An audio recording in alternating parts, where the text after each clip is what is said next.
तो अल्लाह तबारक व तआला फिर कुर्बान जाएं। आप नमाज पढ़े तो सवाब मिलता है, आप रोजा रखें तो सवाब मिलता है, आप हज करें तो सवाब मिलता है, आप ज़कात दे तो सवाब मिलता है, आप रुकू करें तो सवाब मिलता है, आप अल्लाह अकबर कहें तो सवाब मिलता है, आप सुभान अल्लाह कहें तो सवाब मिलता है, आप अल्हम्दुलिल्लाह कहें तो सवाब मिलता है। लेकिन जब आप दुरूद पढ़ते हैं तो आप इतने महबूब हो जाते हैं, आप इतने महबूब हो जाते हैं कि जब आप दुरूद पढ़ते हैं अल्लाहुम्मा सल्ली अला मुहम्मद, ए अल्लाह मेरे महबूब पे दुरूद नाजिल फरमा, तो अल्लाह के रसूल फरमाते हैं सल्लल्लाहु अलैहि अशरा, तुम एक मर्तबा मुझ पे दुरूद पढ़ते हो तो अल्लाह 10 मर्तबा तुम पर दुरूद नाजिल फरमाता। यानी इंसान तो कितना मुकर्रब हो जाते अल्लाह का कि तू एक बार हुजूर पे दुरूद पढ़े तो अल्लाह तुझ पे 10 बार पढ़े। अल्लाह तुझे नहीं देखता कि तू शराबी है, तू जुआरी है, तू जानी है, तू झूठा है, तू गीबत करने वाला है, तू चुगलखोर है। बस अगर मोमिन है एक बार हुजूर पे दुरूद पढ़ा तो अल्लाह 10 बार तुझ पे दुरूद नाजिल करेगा। जिस पे अल्लाह दुरूद भेजे वो कितना मुकर्रब होगा।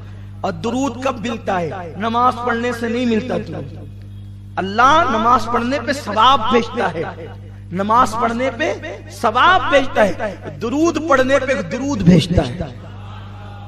अब जिस पे खुदा दुरूद पढ़े, जिस पर खुदा दुरूद पढ़े, अल्लाह का पढ़ना हमारी तरह नहीं है, अल्लाह का पढ़ना हमारी तरह नहीं। अभी आपने सुना ना कि अल्लाह ताला कैसे दुरूद पढ़ता है, कैसे दुरूद भेजता है। वो फरिश्तों की महफिल में नबी का एहतराम और बुजुर्गी बयान करता है, लेकिन जब उम्मती दुरूद पढ़ता है तो अल्लाह उसकी भी शान फरिश्तों में बयान करता है और उस पर रहमतें नाजिल फरमाता है। सोचो ज़बान कुदरत पर तेरा नाम आ जाए, तेरी शान क्या है। ज़बान कुदरत पर और कब आता है? जब तू दुरूद पढ़ता है, जब तू देखा दुरूद कितना मुकद्दस और मुकर्रब अमल है।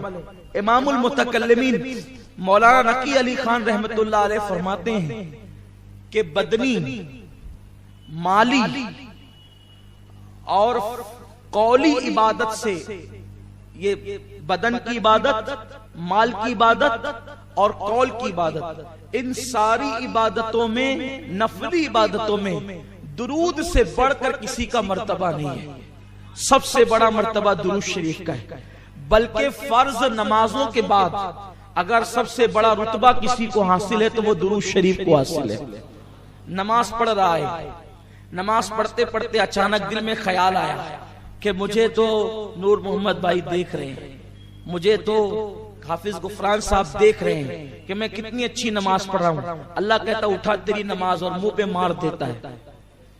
अल्लाह ताला नमाज रद्द कर देता है। क्यों?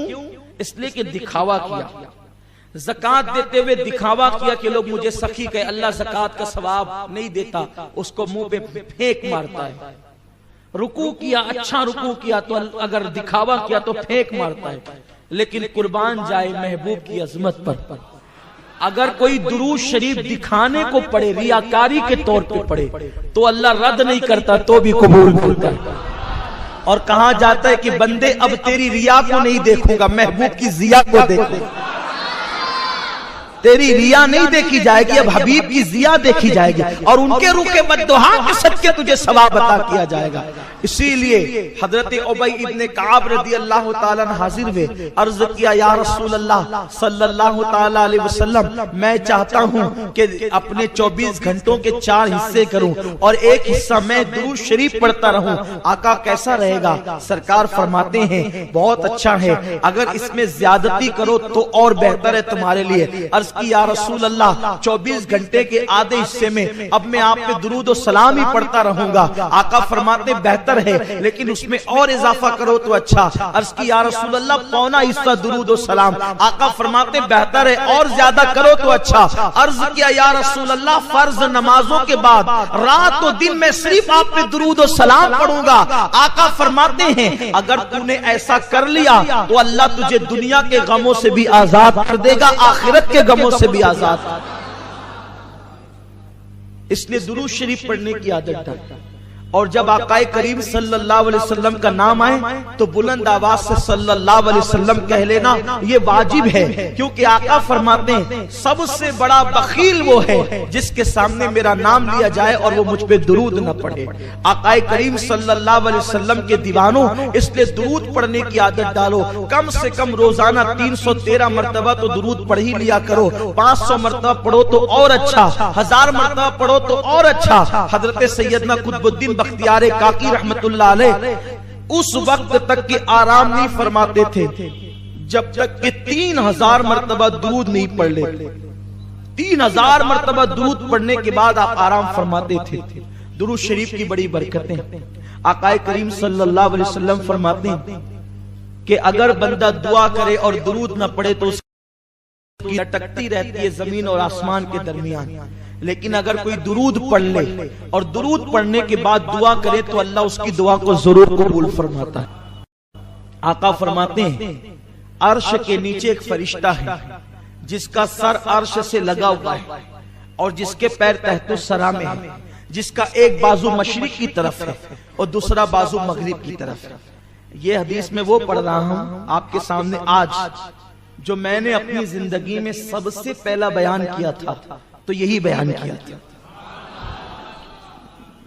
उस वक्त मेरी उम्र 10-11 साल की रही होगी। मेरी जिंदगी का पहला बयान यही है और उसमें यही मैंने रिवायत पढ़ी थी। मुझे आज भी याद है, वो पूरा बयान भी आज भी याद है। पूरा नहीं सुनाऊंगा, ये हदीस उसमें से सुना रहा हूं।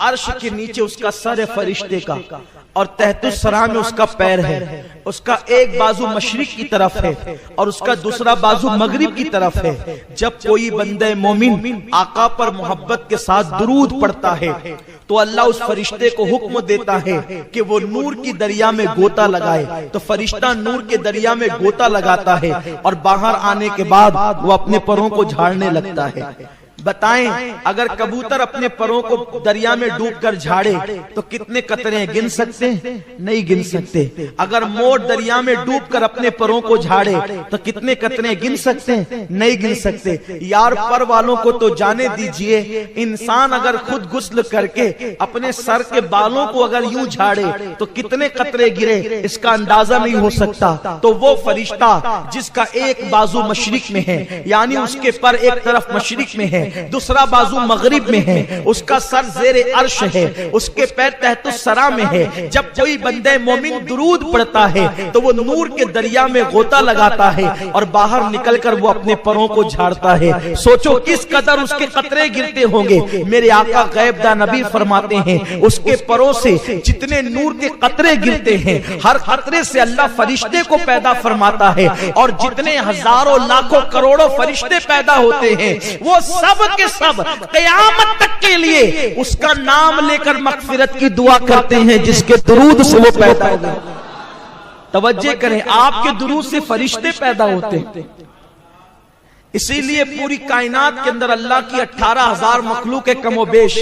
कितनी मखलूक है? 18,000 मखलूक है कमोबेश। ये नाक के अंदर जो जरासीम जाते हैं वो भी अल्लाह की मखलूक है ना, जिसको जरासीम कहते हैं, कीटाणु जिसको कहते हैं, वो भी अल्लाह की मखलूक है। एक सांस लेते हैं तो करोड़ों अरबों खरबों नाक में घुसते हैं ना, वो इतनी मखलूक है अल्लाह की। लेकिन फरमाया गया अल्लाह की मखलूक के 10 हिस्से हैं। अल्लाह की मखलूक के 10 हिस्से हैं। एक हिस्से में सारी मखलूक है, जिन्नात, इंसान, जरासीम, जानवर, हैवान, सब दरख्त, शजर, हजर, बर्ग, समर, बुलबुल, चिड़िया, मुर्ग सब एक हिस्से में है और 9 हिस्से फरिश्ते हैं।